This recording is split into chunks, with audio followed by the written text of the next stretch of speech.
안녕하세요. 배약사와 함께하는 120세 장수TV의 약사 배철영입니다. 적절하게 혈당 관리하는 법과 혈당 스파이크를 피하는 법으로서 기본적으로 건강한 식단과 규칙적인 운동이 있겠고요. 거기에 더불어 일상생활 속에 활용할 만한 꿀팁들을 소개해 드리겠습니다.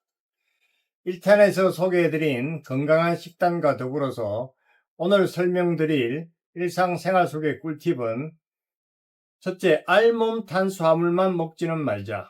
이게 무슨 말이냐면 탄수화물만 먹지 말고 채소나 단백질, 지방 등을 함께 먹으면 혈당 스파이크를 피할 수 있습니다.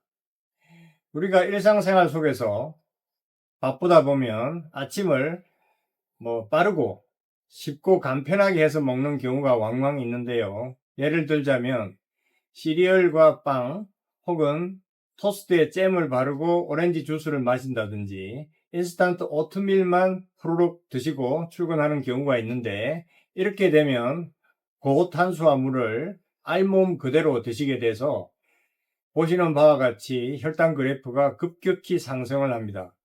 이렇게 혈당 스파이크가 발생을 하면 처음에는 고혈당으로 올라갔다가 췌장에서 비축하고 있던 인슐린을 급히 방출하면서 혈당이 내려가기 시작을 해서 다시 1시간 반쯤 지났을 때는 간에 저혈당 정도로 많이 내려갑니다. 그렇게 되면 다시 몸이 반응을 해서 달달한 음식을 먹고 싶은 갈망하는 욕구가 생기면서 크레이빙 현상이 발생을 하는데, 또다시 먹으면서 혈당이 올라갔다 내려갔다 하는 악순환이 반복되게 됩니다. 그러면 혈당이 롤러코스터를 타게 되고 당뇨병이 악화되고 합병증이 발생하게 되겠습니다. 알몸 탄수화물만은 먹지 말자. 대신 탄수화물에 채소나 식이섬유를 함께 섭취를 하면 앞서 건강한 식단에서 설명드렸듯이 포도당의 흡수를 지연시키면서 혈당 관리가 개선되고 혈당 스파이크가 발생하지 않습니다. 또한 탄수화물과 단백질 또는 지방 등을 함께 섭취를 하게 되면 식이섬유와 마찬가지로 포도당의 흡수를 지연하게 되고 혈당 스파이크가 발생하지 않을 뿐만 아니라 단백질, 소고기나 단백질, 생선, 지방, 계란 등을 드시면 대여섯 시간은 속이 든든하다는 생각을 많이 하게 되시는데요. 그것은 우리가 식사를 하면 배고픔 호르몬이 급격히 감소를 합니다. 하지만 탄수화물만 먹었을 때는 배고픔 호르몬 그렐린이 감소를 했다가 2시간 지나면은 다시 조금씩 상승하기 시작해서 배고픔을 많이 느끼게 되는데, 단백질이나 지방을 드시게 되면 배고픔 호르몬 그렐린이 한 대여섯 시간 동안은 발현되지 않기 때문에 속이 든든하고 배고픔을 느끼지 않아서 식탐이 일어나질 않습니다. 해서 혈당 관리에 대단히 도움이 되겠습니다. 그러면 그 현상들을 수치로서 그래프로서 한번 확인한 것을 보겠습니다. 우선 스파게티만 먹게 됐을 경우에는 그림에서 보는 바와 같이 혈당이 급격히 올라가면서 혈당이 50에서 60ml 상승하는 혈당 스파이크를 보이겠습니다.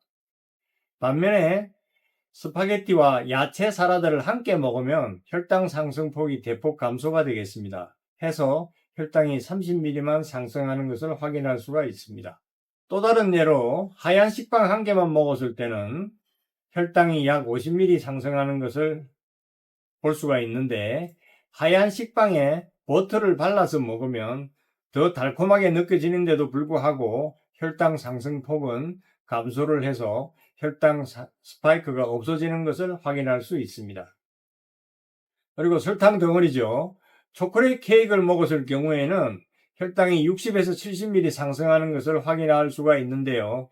이렇게 발생되는 혈당 스파이크가 초콜릿 케이크와 그릭 요구르트를 같이 먹으면 혈당 상승폭이 대폭 감소하면서 혈당이 20에서 25 정도만 오르는 것을 확인할 수 있습니다. 즉 아주 달콤한 설탕 덩어리인 초콜릿 케이크조차도 그릭 요구르트 같은 단백질을 함께 드시면 혈당 스파이크가 발생하지 않는다는 것을 확인할 수가 있겠습니다.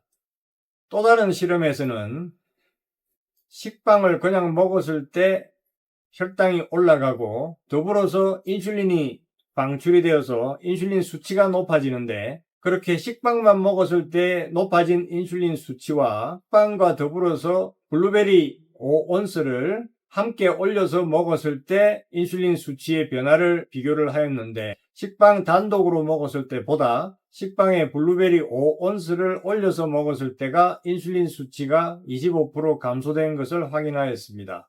즉, 블루베리 달달한 과일을 올려서 함께 먹었을 때가 혈당도 적게 오르고 인슐린 분비도 적절하게 적게 유지가 된다는 걸 확인할 수 있었습니다. 그리고 다음은 24시간 연속으로 혈당을 측정할 수 있는 CGM을 착용하고 실험한 예인데요. 저녁에 빵 위주로 드시면서 햄과 치즈를 조금 드셨을 때 혈당이 70에서 80mg가 상승되면서 173mg까지 올라갔습니다. 즉 혈당 스파이크가 발생함을 알 수 있는데요. 똑같은 음식으로 빵, 햄, 치즈를 드시면서 계란을 2개 추가로 함께 식사를 했을 때 혈당이 거의 올라가지 않고 98mg로 유지되는 것을 볼 수가 있었습니다. 즉 같은 식사에 계란 2개를 추가하면 혈당이 173mg까지 올랐던 게 98mg로 정상으로 유지됨을 확인할 수 있었습니다. 이렇듯 알몸 탄수화물만 먹는 게 아니고 식이섬유가 많은 채소와 함께 먹어도 포도당 흡수가 지연되면서 혈당 스파이크가 감소하고, 단백질과 지방 등과 함께 먹어도 혈당 스파이크가 감소하는 것을 확인할 수 있습니다. 다음은 올바른 식사 순서. 다소 생소할 수가 있는데요. 식사 순서만 바꿔도 혈당 상승폭이 최대 75% 감소하는 것을 보여주고 있습니다. 우리가 일상적으로 식사를 하면 식탁에 차려진 음식을 고루고루 드시는 게 보편적인 식사일 텐데요. 여기서 제시하고 있는 올바른 식사 순서란 우선 채소와 과일을 먼저 먹고, 2번째 단백질과 지방을 드시고, 제일 마지막에 밥이나 면이나 빵 등의 탄수화물을 드시는 순서를 말하고 있습니다. 이렇게 순서를 바꾸어서 드시면 일상적으로 식사했을 때 올라가는 혈당보다 혈당 스파이크가 약 75% 감소됨을 확인할 수가 있습니다. 실례를 확인을 해보면 우리가 일상적으로 먹는 식사, 제일 먼저 밥을 먹고 2번째 두부, 3번째 브로콜리 순서로 식사를 하시면 혈당이 45mg 상승함을 확인할 수 있었습니다. 반면에 식이섬유가 많이 들어있는 채소, 브로콜리를 제일 먼저 먹고 2번째 단백질인 두부, 제일 마지막에 탄수화물인 밥을 이렇게 순서를 바꾸어서 먹으면 똑같은 성분의 똑같은 함량의 식사를 순서만 바꾸어서 먹었을 뿐인데 혈당이 15mg만 상승을 합니다. 즉 이렇게 순서만 바꾸어도 혈당이 대폭 60에서 70% 정도 감소하는 것을 확인할 수가 있었습니다. 또 다른 예로 라자냐만 먹었을 때 혈당 상승이 많이 됨을 알 수가 있는데, 야채 사라다를 먼저 먹고 라자냐를 먹으면 혈당 상승폭이 훨씬 감소되는 것을 확인할 수 있습니다. 또 다른 예로 햄버거를 분해해서 야채, 과일을 먼저 먹고 상추나 토마토나 오이 등을 먼저 먹고 고기류, 패티, 치즈를 2번째 먹고 빵, 탄수화물을 가장 마지막에 먹으면 똑같은 양의 햄버거를 먹었을 때에 비해서 혈당 상승폭이 약 75% 감소되는 것을 확인하였습니다. 즉 똑같은 음식인데도 먹는 순서만 바꾸면 혈당 상승폭이 대폭 감소한다는 것을 확인할 수가 있습니다. 다음은 식초와 레몬을 함께 먹자. 식초는 주 성분이 초산으로 이루어져 있습니다. 식초를 드시면은 탄수화물의 소화 효소인 아밀라제의 활성이 감소됩니다. 그래서 아밀라제의 활성이 감소되면 소화가 지연되고 해서 혈당이 천천히 오르게 됩니다.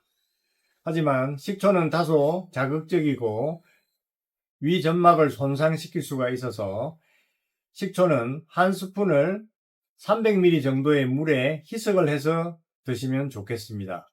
이렇게 식초를 한 스푼씩 물에 희석해서 매일 드시면 식사 후에 혈당 상승폭이 20에서 30% 감소하고요. 희석해서 먹기가 불편하면 식초를 채소나 사라다에 뿌려서 드셔도 되겠습니다. 식초의 종류는 사과식초, 현미식초, 정류식초 등 종류 상관없이 모두 비슷한 효과를 갖고 있고요. 다만 설탕류가 많이 들어있는 발사믹 식초는 해당이 안 되겠습니다. 실험한 예를 보면 크레이프와 누텔라 소스, 크레이프, 팬케이크에 초콜릿 소스를 발라서 먹으면 혈당 스파이크가 발생합니다. 60에서 70ml 정도 혈당이 급격히 올라가는 것을 확인할 수가 있고요. 이 똑같은 팬케이크와 초콜릿 소스를 바른 데다가 먹기 전에 식초 한 스푼을 물에 희석해서 먹으면 혈당 스파이크가 발생하지 않습니다. 혈당이 30ml 정도만 올라가는 것을 확인할 수가 있겠습니다.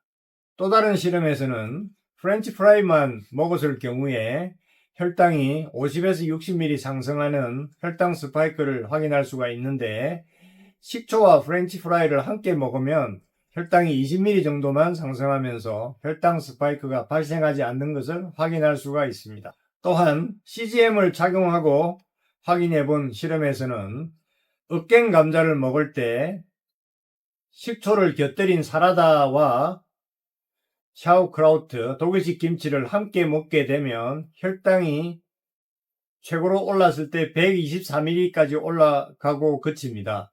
즉 혈당이 조금밖에 오르지 않는데요. 혈당이 조금만 올란 이유를 분석을 해보면 첫째, 식초를 곁들였기 때문에 혈당이 적게 올라가고, 둘째, 사라다 채소에 식이섬유가 많이 들어있고, 또한 샤우크라우트, 이 독일식 김치에도 식이섬유가 많이 들어있습니다. 뿐만 아니라 독일식 김치는 발효식품으로 우리나라 김치와 마찬가지로 신미가 나는 성분이 있는데요. 그게 젖산으로 그 젖산 또한 레몬이나 식초보다는 약하지만 이렇게 아밀라제의 활성을 떨어뜨리는 효과가 있어서 혈당이 적게 오르는 기능이 있겠습니다. 으깬 감자를 밤새 냉장고에 보관했다가 먹었기 때문에 그 보관하는 과정에서 으깬 감자 속에 전분의 일부가 저항성 전분으로 전환이 되어서 혈당을 적게 올리는 효과가 있었습니다. 지금 보시는 바와 같이 여러가지 혈당 스파이크를 피하는 꿀팁들을 식사 중에 활용을 하시면 똑같은 음식을 아주 즐거운 마음으로 드시면서도 혈당 스파이크를 피할 수 있고 혈당 관리가 수월해지겠습니다. 해서 식초를 권하고 있는데, 식초가 다소 먹기가 거북할 경우에는 식초 대신 레몬을 드시면 좋습니다. 식초보다 레몬은 더욱더 좋습니다. 이게 자연산이고 식이섬유도 많이 들어있고 또 그 외에 비타민C 뿐만 아니라 여러가지 좋은 성분들이 들어있는데요. 레몬의 주성분은 우선 시트릭 애시드, 구연산입니다. 구연산은 초산과 비슷한 효과를 나타내면서 혈당이 올라가는 것을 감소시키는 식초와 같은 효과가 있겠습니다. 그리고 드시는 방법은 레몬즙을 짜서 물에 희석해서 드시는 방법도 있고요. 레몬즙을 사라다에 뿌려서 식사 중에 함께 드시는 방법도 있겠습니다. 어느 방법이든지 간에 레몬을 하루에 반 개 이상 드시면 혈당 관리가 굉장히 수월하고 혈당이 개선되겠습니다. 뿐만 아니라 레몬에는 에리오시트린이라는 플라보노이드 성분이 들어있는데요. 이 성분은 레몬, 오렌지, 라임 등 감귤류 과일에 많이 함유되어 있는 성분입니다. 이 성분은 아주 좋은 파이토케미칼 중에 하나로서 항산화 작용이 있고 지방 대사를 촉진해서 비만 개선 효과가 있고요. 인슐린 저항성을 감소시켜서 혈당도 감소되고 특히 전당뇨 정도의 상태에서는 정상으로 회복되는 그런 좋은 효과까지 있습니다. 그래서 레몬을 즐겨 드시면 혈당 관리에도 도움이 되겠고, 또한 식초와 레몬을 매 끼니마다 챙겨 드시기 쉽지가 않을 경우가 있는데, 그럴 경우에 또 하나의 팁으로 이 레몬즙이나 식초를 희석해서 아이스 트레이에 얼렸다가 한 조각씩 물 드실 때 띄워서 드시면 아주 상큼한 기분과 더불어서 혈당 관리에 도움이 되겠습니다. 다음은 전분 음식을 요리 후 식혀서 먹자. 전분 음식을 요리 후 식혀서 먹으면 레트로그레데이션이라는 현상이 발생합니다. 이게 뭐냐면 이 전분 음식을 요리를 한 이후에 차갑게 식히는 과정에서 전분 음식 안에 들어있는 전분들이 구조적으로 재정렬을 하면서 저항성 전분이 생성됩니다. 해서 이 저항성 전분은 다시 재가열을 하더라도 그 형태가 유지되어 식사를 하면 쉽게 흡수가 안 되고 해서 혈당이 적게 오르는 현상이 발생합니다. 그래서 전분 음식, 즉 밥이나 삶은 감자 같은 음식은 요리를 한 이후에 식혀서 섭취를 하면 따뜻할 때 바로 섭취할 때보다 혈당 상승이 20에서 40% 낮아짐을 확인할 수가 있습니다. 하지만 밥을 따뜻하게 요리 후 식혔을 때 이런 현상, 이런 효과가 나타나고요. 요리하기 전에, 밥을 만들기 전에 쌀을 냉장 또는 냉동 보관했다가 요리했을 경우에는 이런 효과가 나타나질 않습니다. 그림에서 보시는 바와 같이 전분 음식은 쌀밥이나 삶은 감자 같은 경우 요리를 해서 따뜻할 때 드시면 전분이 쉽게 소화되어서 15분에서 20분 이내에 혈관으로 흡수가 되어서 혈당이 급격히 올라가고 약 2시간 동안 이 푸른색으로 표시되는 이만큼의 혈당 상승 폭을 나타내고 있습니다. 하지만 이 요리된 흰 쌀밥과 삶은 감자를 하룻밤 냉장 보관하고 다음날 드시게 되면 냉장 보관하는 과정에 있어서 저항성 전분이 생겨서 레트로그레데이션이 발생해서 소화를 하는 과정에서 일부분은 소화가 되질 않습니다. 그래서 표에서 보시는 바와 같이 파란색보다는 훨씬 작아진 초록색의 혈당 상승 폭을 볼 수가 있는데요. 이렇듯이 전분 음식은 요리 후에 차갑게 했다가 드시면 혈당이 적게 오르는 것을 확인할 수가 있겠습니다. 이제 오늘 강의 내용을 간단히 정리해 드리겠습니다. 첫 번째, 빵이나 밥처럼 탄수화물만 단독으로 드시는 건 피하시고 꼭 채소나 단백질, 지방을 함께 곁들여 드셔야 합니다. 그래야 혈당이 급격히 오르지 않습니다. 두 번째, 식사 순서만 바꿔도 큰 차이가 납니다. 채소를 먼저, 그 다음에 단백질과 지방, 마지막에 탄수화물을 드시면 혈당 상승폭이 눈에 띄게 줄어듭니다. 세 번째, 식사할 때 식초나 레몬을 곁들이면 소화 속도가 늦어지면서 혈당이 훨씬 천천히 올라갑니다. 네 번째, 밥이나 감자 같은 전분 음식은 요리 후 식혔다가 드시면 저항성 전분이 생겨서 혈당이 안정적으로 유지됩니다. 이렇게 네 가지만 실천해도 혈당 스파이크를 크게 줄일 수 있고 거기에 규칙적인 운동까지 더하면 건강하게 오래 사시는데 큰 도움이 됩니다.